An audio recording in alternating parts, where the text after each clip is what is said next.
हमारे युवा नेता हैं, भारतीय जनता पार्टी युवा मोर्चा के जिलाध्यक्ष हैं।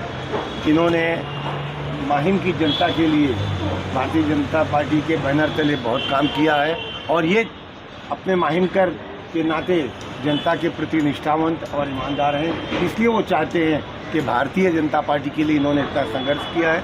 भारतीय जनता पार्टी का कोई उम्मीदवार होना चाहिए, न कि किसी पार्टी के नेता के बेटे के लिए वो यहाँ के कार्यकर्ता अपनी भावनाओं को समर्पित कर दें। आप क्या कहना चाहेंगे इस बारे में? नमस्कार,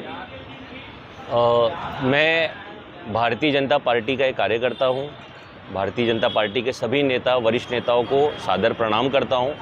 उनका दिया हुआ आदेश ये हमारा परम रहता है कि भैया हम अपने नेताओं का आदेश माने। लेकिन मैं आज माहिमकर बन के बात करना चाहता हूँ।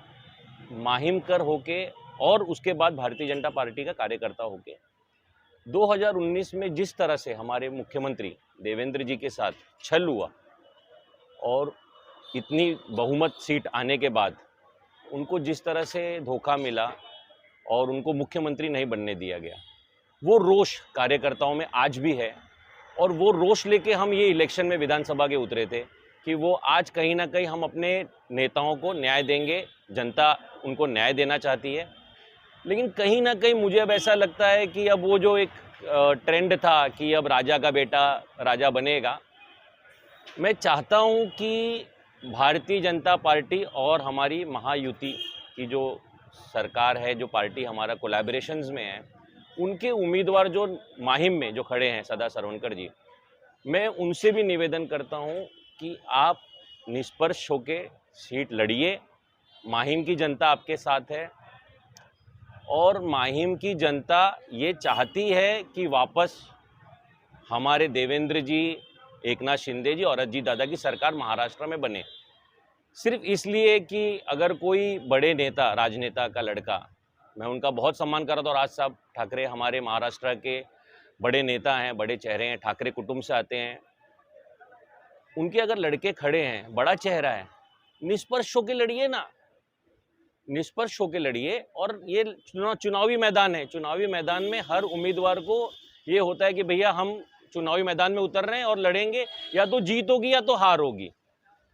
तो मैं यही चाहूँगा कि निष्पक्ष होकर इलेक्शंस होने चाहिए और ये इलेक्शंस महायुति सरकार जीतेगी, ऐसा मुझे आश्वासन है। और जनता माहिम करो पे मुझे विश्वास है कि वो महायुति की सरकार के और उम्मीदवार को जीत के लाएगी। अगर भारतीय जनता पार्टी ने राज ठाकरे के बेटे अमित को समर्थन दिया तो क्या भारतीय जनता पार्टी के कार्यकर्ता राज के लिए काम करेंगे या नहीं करेंगे?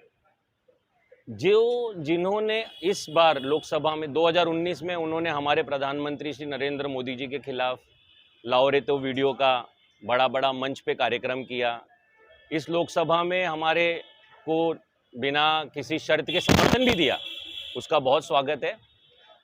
लेकिन ये मुझे ऐसा लगता है कि अगर हमारे नेता ऐसा बोल रहे हैं कि हमें राज साहब ठाकरे के लिए काम करना है, वो जो बोलेंगे वो हम करेंगे, उसमें कोई दो राय नहीं है। लेकिन मुझे ऐसा लगता है कि ये भारतीय जनता पार्टी माहिम के कार्यकर्ताओं पे नाइंसाफ़ी होगी कि हमको बोला जाए कि हम जो हमारे महायुति में शामिल नहीं है हम उनके लिए काम करें। ये कहीं ना कहीं हमारे स्वाभिमान को ठेस पहुंचेगी इस चीज़ों से। तो मैं मेरे पार्टी के सभी नेताओं से विनती करता हूं हाथ जोड़ के कि इस तरह का कोई भी काम अपने कार्यकर्ताओं को मत बोलिएगा। नेपोटिज्म जो बॉलीवुड का बहुत बड़ा एक शब्द है और जो नेपोटिज्म बॉलीवुड में चलता है, अगर आप देखेंगे तो हीरो का लड़का हीरो बन रहा है, भले वो काबिल हो ना हो। ये नेपोटिज्म बॉलीवुड तक सीमित था, लेकिन अब मुझे ऐसा लगता है कि ये नेपोटिज्म कहीं ना कहीं पॉलिटिक्स पे हावी होते जा रहा है कि अगर कोई नेता का लड़का है या नेता का भाई है या दामाद है या साला है या बेटी है, बहनोई है, मामा, चाचा, काका, ताया, उनको प्राथमिकता दी जाती है। साधारण कार्यकर्ता जो आते हैं उनको थोड़ा सा निगलेक्ट किया जाता है। तो नेपोटिज्म मेरा पर्सनली ऐसा सोच है कि नेपोटिज्म को पॉलिटिक्स से दूर रखें और जो काबिल कार्यकर्ता है, जो कार्यकर्ता संगठन से जुड़ा हुआ है, जो कार्यकर्ता ज़मीनी स्तर पे जुड़ा हुआ है, उसको मौका मिलना चाहिए। इसमें परिवर्तन होना चाहिए। तो मैं तो एक पिक्चर का, बहुत ही मशहूर पिक्चर है, आपने सुना रहेगा, उसमें एक डायलॉग था कि राजा का बेटा राजा बनेगा। लेकिन मैं जानता हूं, मुझे मेरे नेताओं पे विश्वास है कि वो ये सोचेंगे कि अब राजा का बेटा राजा नहीं बनेगा, जो काबिल है वो ही राजा बनेगा। संदेश मैं यही देना चाहता हूं कि मैं महाराष्ट्र से, मुंबई से और ख़ास करके माहिमकरों से ये विनंती करता हूं कि इस बार हमारे देवेंद्र जी को, हमारी महायुति सरकार को, हमारे आशीष जी को आप पूर्ण बहुमत से विजयी बनाइए, महाराष्ट्र में महायुति की सरकार लाइए और एक बेहतरीन महाराष्ट्र, एक सपनों का महाराष्ट्र, एक सपनों की मुंबई, जो हमारे नेताओं का सपना है, वो मुंबई हम आने वाले समय में देखें। यही मेरा विनती है और जनता से प्रार्थना है।